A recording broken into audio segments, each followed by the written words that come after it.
Hi there, this is Rick from Trade Secrets Inspections, and today I want to talk to you a little bit about this tool we bring to the job. It's called a ATP tester. It's made by Hygiena, and we're going to give a little explanation of what that is. And we went around and took some samples just to do some demonstrations and talk a little bit about it, and we're going to share that with you a little bit today. So let's start off with what is this thing and what does it does. It is made by Hygiena. It's called the System Sure Plus, and it is called an ATP systems monitor. ATP is adenosine triphosphate. ATP is an energy molecule found in all plant and animal and microbial cells. It fuels a metabolic process such as cellular reproduction, muscle contraction, plant photosynthesis, respiration in fungi, and fermentation in yeast.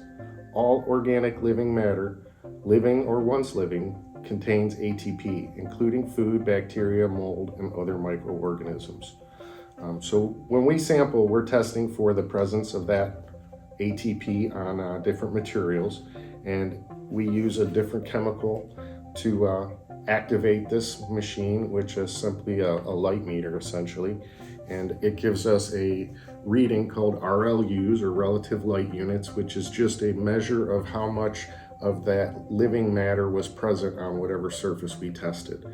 This is generally used in food production industry for consistency of product and hygiene standards. So they create a testing protocol as you go through the food production process, and you test different locations, and you do it throughout the day and make sure everything's staying clean. Just to give you an idea of what these numbers mean, there's a general standard here. Everybody's going to create their own. This is just a general list, and it's used in food production basically, and it has a range of at a clean level of about 30 RLUs, and generally an unacceptable level of around 60.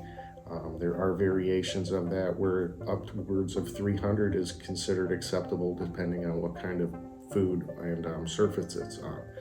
But so anyways, in general, an RLU level of around 500 or less is typical of a normal environment in which we live.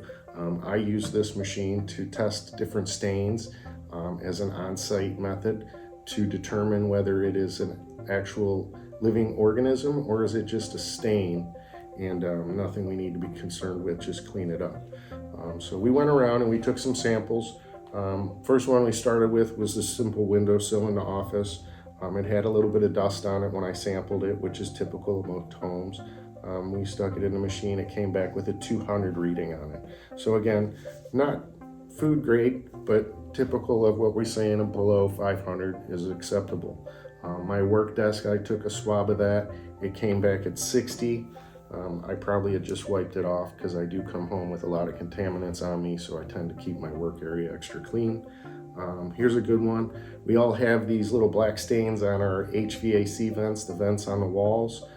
Those little black stains are typically a mold. This does not identify whether it's a mold or not. It just identifies whether it's a life form. And then we can take it from there and take additional samples and send them to the lab and find out whether it is a mold and what we should be concerned about with what is there. Simply put, this just tells us that that is something we need to take care of and can't create a problem for us. I swabbed that little black stain on one of our AC vents and it came back at 1920. So you can see that as we find these indicators in the environment, the numbers start to go up pretty high, pretty fast. This machine will point us towards problem areas pretty quickly. Here's a great example, the inside of a trash can lid, one of those flip up trash can lids. That sample came back over 7,551 in fact. And then we sampled the top of the lid just to see where the top of the lid was at, and it was at 1803. These are not generally clean environments, so these give us an idea of where there's a lot of contaminants.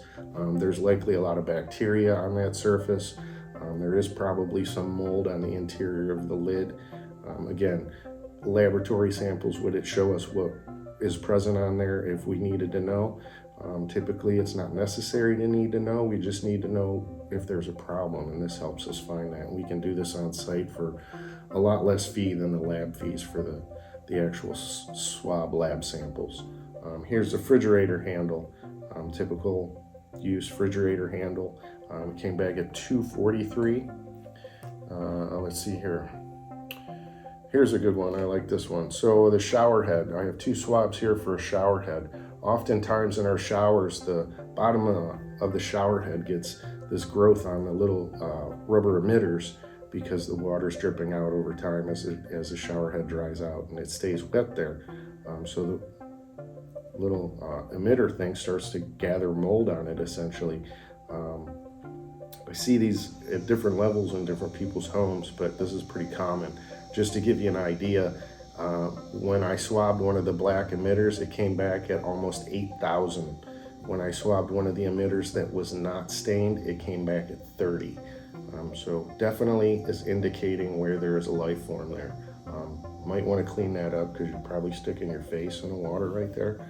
Not necessarily what you had in mind, I'm gonna guess. Here's a great example. I have an outside wire shelf. It's out on the patio. I know particularly that shelf has a lot of growth forms on it. They are probably mold. Oftentimes people like to bring their patio furniture in for the season. It's very unadvisable. You are bringing in those growths into your home. That sample came back at 1353. Again, so we know right there, it's not an argument whether or not there's an issue. That we can argue about what kind of issue it is, but there's definitely something growing on there. A stained patio cushion from a spilled beverage, almost 900. This is probably some kind of bacteria or mold growth. It's more than just the residue of the food product. But again, it just indicates whether something's a stain or maybe it's up at 8,000 and we know for sure that we have a serious indication of some growth products going on there. This is a common discussion point. I did this one just personal interest. This is the common dish rag. I took this dish rag when it was clean and I used it one time. I wiped off the kitchen counter and the stovetop. I rinsed it out. I took a swab of it and I tested it. I have that swab here. That swab came back here. It is at 268. So 268 after one use and rinsed off in tap water. No problems there. The problem comes over time when we leave these things sitting in the sink and then we come back the next day and we go and we use it again and then we wipe off the counter again and we're trying to clean things, but we're actually using a dirty rag. How dirty is that rag? I tested it here 24 hours later. I had stuck it in a bag. I pulled it out 24 hours later, tested it. It came back at almost 1,300, 1,283 to be exact. So over 24 hours, it went from 200 to 1,200. There was an odor to it. These things, I recommend you clean or use a clean one after each use basically. So every meal you clean up, take it to the laundry, pick up a clean one for the lunch, the next one. What I thought would be interesting, a good way to end this little discussion of our ATP system, we have the rag culprit in hand. It has now been laundered. I took it out of the laundry a few hours ago before it went into the dryer, so it didn't actually go into the dryer yet. So I'm going to swab it. We're going to put it into the ATP meter and we're going to see what does it come out as from the washer after it was at almost 1,300. And this was just standard washing in the kitchen, not in the kitchen, in the laundry, cold water detergent. So here we go. We put the luciferase chemical into the swab. We let it saturate the swab for a few seconds. Our meter is turned on and has been calibrated and is ready to accept its first test. We take it, we stick it in the machine, close it up. It's a dark space, we click go, and it takes 15 seconds. So it counts down, and then at 15 seconds we get a number, and that's the mystery reading, and that's going to be the result of our dish rag challenge.